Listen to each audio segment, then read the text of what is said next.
Hello, in this video I'm going to show you how you can pair your JBL earbuds with your PC. So to do this, we have to just open this charging case and then remove left and the right earbud.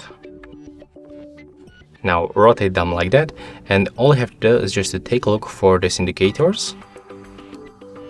As you can see, the right one is blinking, so it means that we are in the Bluetooth pairing mode. So put it close to your device.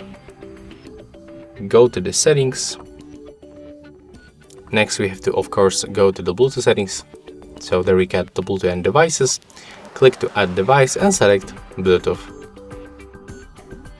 Now you have to wait for your JBL Live Pro 2 true wireless sound earbuds.